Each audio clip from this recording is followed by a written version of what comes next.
Notícias da Igreja Católica. Terça-feira, 7 de novembro de 2023, hoje é dia de São Willibrordo, o bispo de Utrecht. Papa Francisco afirma em encontro: somente o diálogo constrói a paz, não a violência e a guerra. Reportagem de Túlio Fonseca, do Vatican News. A Terra Santa assolada pelo ódio e pelo som das armas, mas também a preocupação com os atos antissemitas, a importância do diálogo e a relação judaico-cristã estiveram no centro do discurso que o Papa entregou à Conferência dos Rabinos Europeus. Ao receber a delegação, Francisco deu-lhes as boas-vindas e afirmou: acontece que não estou bem de saúde e por isso prefiro não ler o discurso, mas entregá-lo a vocês e que vocês o façam. No discurso preparado para a ocasião, o Papa afirma que o seu primeiro pensamento e a sua primeira oração são, acima de tudo, sobre o que aconteceu nas últimas semanas. Novamente, recorda o Pontífice, a violência e a guerra explodiram na terra que, abençoada pelo Altíssimo, parece estar sendo continuamente contrariada pela baixeza do ódio e pelo barulho mortal das armas. E ressaltou: é preocupante a disseminação de manifestações antissemitas que eu condeno firmemente. Francisco sublinha aos rabinos que, neste tempo de destruição, somos chamados, por todos e antes de todos, a construir a fraternidade e a abrir caminhos de reconciliação, em nome do Todo-Poderoso que, como diz outro profeta, tem planos de paz e não de desgraça. Não as armas, nem o terrorismo, nem a guerra, mas a compaixão, a justiça e o diálogo são os meios adequados para construir a paz. O ponto principal do texto de Francisco, entregue aos rabinos europeus, é sobre a importância do diálogo. O ser humano, que tem uma natureza social e se encontra em contato com os outros, é realizado na rede de relações sociais. Nesse sentido, ele não é só capaz de dialogar, como também é o próprio diálogo. Suspenso entre o céu e a terra, somente em diálogo com o além, que o transcende, com o outro que acompanha seus passos, ele pode compreender a si mesmo e a amadurecer, destaca o Santo Padre. Francisco então explica que a palavra diálogo, etimologicamente, significa por meio da palavra. A palavra do Altíssimo é a lâmpada que ilumina os caminhos da vida.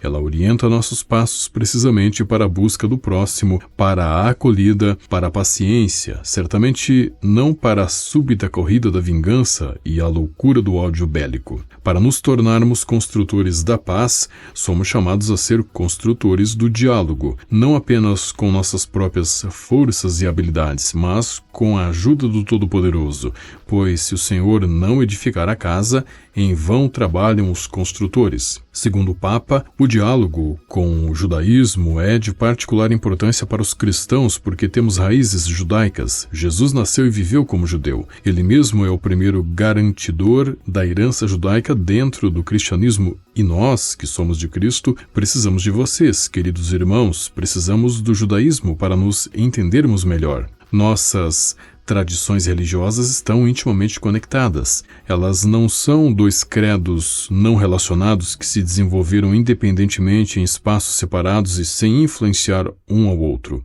O Papa João Paulo II, durante sua visita à Sinagoga de Roma, observou que a religião judaica não é extrínseca, mas, de certa forma, é intrínseca à nossa religião. Ele os chamou de nossos amados irmãos, nossos irmãos mais velhos, recordou o Pontífice. Portanto, pode-se dizer que o nosso diálogo, mais do que um diálogo interreligioso, é um diálogo familiar. De fato, quando fui à Sinagoga de Roma, disse que pertencemos a uma só família, a família de Deus que nos acompanha e nos protege como seu povo. O discurso de Francisco conclui com a afirmação de que judeus e cristãos estão ligados uns aos outros diante do único Deus.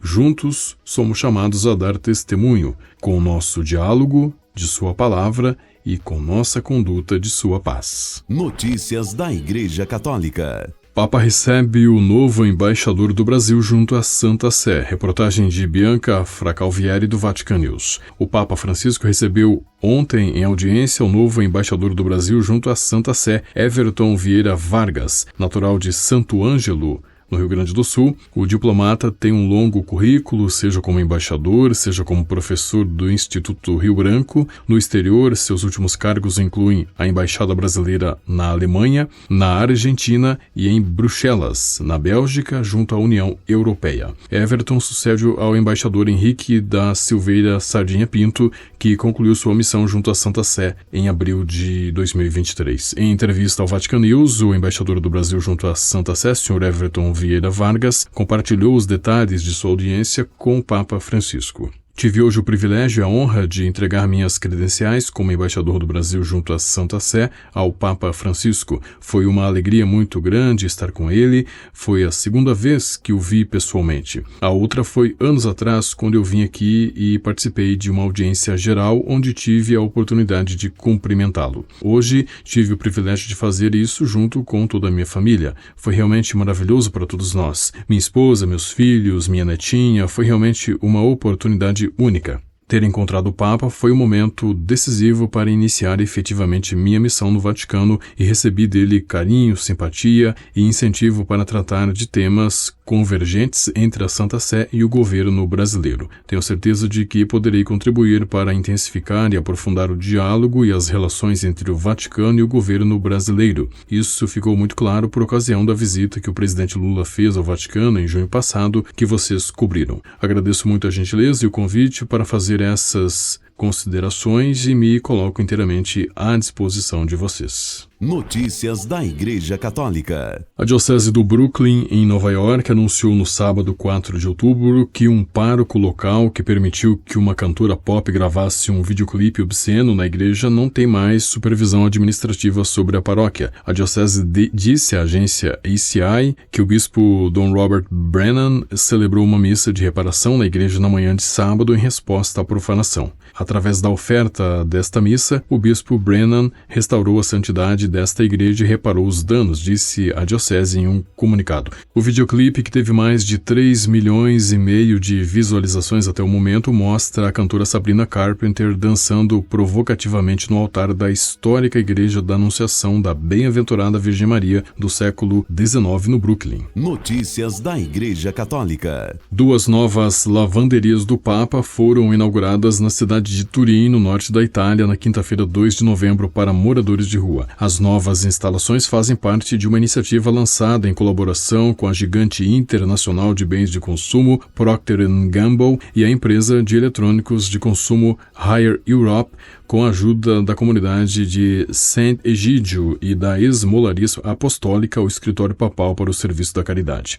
Com as 2 novas lavandarias inauguradas em Turim, esperamos poder ajudar muitas pessoas em dificuldade a melhorar as suas condições de vida a partir da possibilidade de cuidar da sua higiene pessoal e de suas roupas, disse o diretor de comunicação para a Procter & Gamble Itália, Ricardo Calvi. As novas instalações incluem lavadoras e secadoras doadas pela Haier e detergentes, além dos serviços de lavanderia, há chuveiros quentes e será disponibilizada uma linha completa de produtos de higiene pessoal, como shampoos, condicionadores, sabonetes, líquidos, lâminas de barbear e cremes de barbear fornecidos pela Procter & Gamble. Estes serviços são oferecidos gratuitamente às pessoas mais pobres, em particular aquelas que não têm residência fixa, disse Calvi. Notícias da Igreja Católica. Indy Gregory tem apenas 8 meses e está internada no Queen Medical Center em Nottingham, na Inglaterra, após ser diagnosticada com uma doença grave. Agora os médicos do Hospital Britânico contam com o apoio definitivo dos juízes para retirar seu suporte de vida, apesar da oposição de seus pais. O Supremo Tribunal de Londres decidiu a favor da equipe de gestão do Hospital Queen Medical Center, que diz não poder fazer mais nada pela menina que sofre de uma doença mitocondrial que consideram incurável. Ontem, às 14 horas, hora da Inglaterra, foi o prazo que o juiz Robert Peel deu para desconectar Indy Gregory do aparelho de suporte de vida que a mantém viva. E esta decisão surge depois que os pais de Indy, Clary Stanforth e Dean Gregory, apresentaram um recurso com apoio do Christian Legal Center, propondo a transferência da filha para o Hospital Bambino Gesù em Roma, que se ofereceu para acolhê-la e dar-lhe os cuidados necessários. No entanto, os juízes negaram a autorização de transferência e comunicaram seu veredito final, alegando que a menina não seria beneficiada com a viagem para a Itália. Com a colaboração do Vatican News e da agência ICI, você ouviu o Boletim de Notícias Católicas que volta amanhã. Notícias da Igreja Católica.